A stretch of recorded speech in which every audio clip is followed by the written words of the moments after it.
శుభోదయం. ఈనాటి విశేషం ప్రదోష పూజ, శివారాధన. గురువారం నాడు కూడా శివారాధన చేయవచ్చు అంటుంది సంప్రదాయం. దీనికి ప్రదోష పూజ అని పేరు. విశేషించి తిథులలో రేవతి, అశ్విని, భరణి ఇలాంటి సంధులు ఏర్పడినప్పుడు, తిథిద్వయం ఏర్పడినప్పుడు కూడా శివారాధన చేయాలి. సాయంత్రం వరకు ఉపవాసం చేసి సాయంత్రం వేళన శివుడిని అర్చించినట్లయితే క్షేమం కలుగుతుంది అని సంప్రదాయం చెబుతుంది. అలాగే ఈరోజు ద్వాదశి తిథి, విష్ణు ద్వాదశి అని పేరు. ఈ లోకం ఎలాంటిది? ఎవరి చేతనో నిర్వహింపబడేది. అతడెవ్వరు?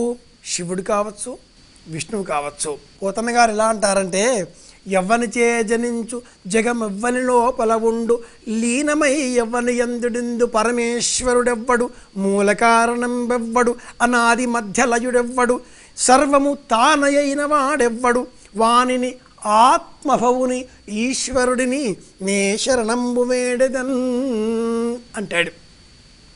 అక్కడ ఈశ్వరుడు అంటే శివుడని అర్థం కాదు, శ్రీమన్నారాయణుడు అని కూడా అర్థం కాదు.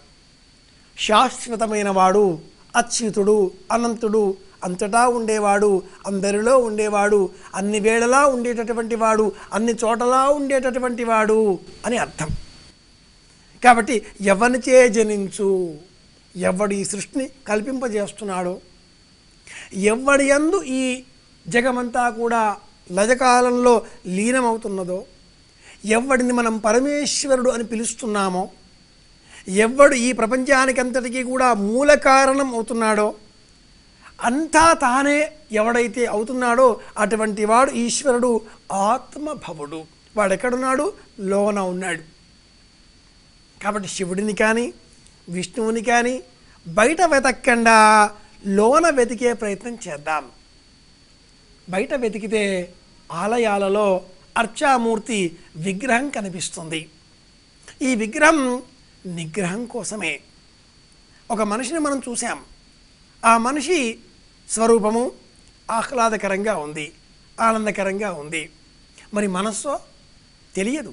దగ్గరికి వెళ్ళాలి, పరిశీలించాలి, మాట్లాడాలి. అది కూడా ఆనందంగా ఉందా? అతడు ఈశ్వర స్వరూపం. ఒక వ్యక్తి బాహ్యంగా అందవికారిగా కనిపిస్తున్నాడు. అవయవాదులు అష్టావక్రుడికి మళ్ళీనే ఉన్నాయి, కానీ మనస్సు నవనీతమైనది.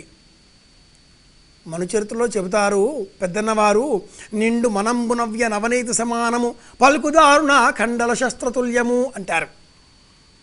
కొంతమంది స్వరూపాలు ఎలా ఉంటాయంటే, నిండు మనంబు నవ్య నవనీత సమానము. వారి మనస్సు నవనీతం కంటే కూడా మెత్తగా ఉంటుంది. కానీ మాట్లాడే మాట మట్టుకు పల్కు దారుణ ఖండల శస్త్రతుల్యము. మాట్లాడే మాట కత్తి వాదర కంటే కూడా పదునుగా ఉంటుందిట, ముక్కలు ముక్కలుగా చేస్తుందిట. వాక్కు కఠినమే, మనస్సు బంగారం కాదు. ఇలా వర్ణిస్తారు పెద్దన్న గారు. ఇలా కొంతమంది ఉంటారు. మరికొంతమంది ఉంటారు, ముఖం పద్మలాకారం వచశ్చందన శీతలం హృత్కర్తరి సమాశీతి. ఇది భయంకరమే. చూడడానికి అందంగా ఉంటారు, మనస్సు మాత్రం విషంతో సమానంగా ఉంటుంది. ఈ రెండింటిలో కూడా మనం ఏకత్వాన్ని సాధించాలి అంటే శివుడిని కానీ శ్రీమన్నారాయణమూర్తిని కానీ దైవాన్ని స్మరించాలి. ఈరోజు మనం విష్ణు ద్వాదశి అన్న పేరుతో శ్రీమన్నారాయణమూర్తిని స్తోత్రం చేద్దాం. నిన్నటి ఏకాదశి వ్రతానికి కొనసాగింపుగా ఈరోజు భోజనం చేసి మళ్ళీ రాత్రి వేళన కూడా పరమేశ్వర సంబంధితమైనటువంటి కథలతో కాలక్షేపం చేద్దాం. అలాగే రేవతి, అశ్విని, భరణి సంధికాలం కూడా కనుక సాయంత్రం వేళ వరకు ఉపవాసం చేసి శివారాధన చేద్దాం. శివాయ విష్ణు రూపాయ శివరూపాయ విష్ణవే. ఏ రూపమైతేనేం, ఎలాగైతేనేం దైవధ్యానం తప్పనిసరి.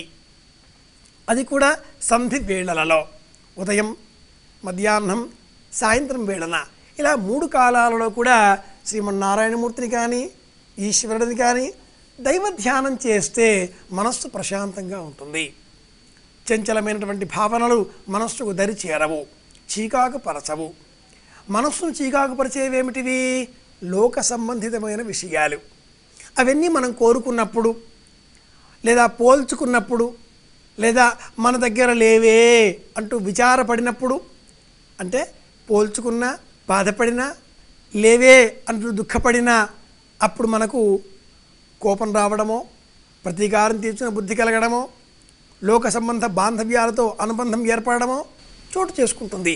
ఇవేం లేకుండా ఉండాలి, మనస్సు పరితుష్టంగా ఉండాలి అంటే మట్టుకు మనం ఈ రోజున శివారాధన చేద్దాం.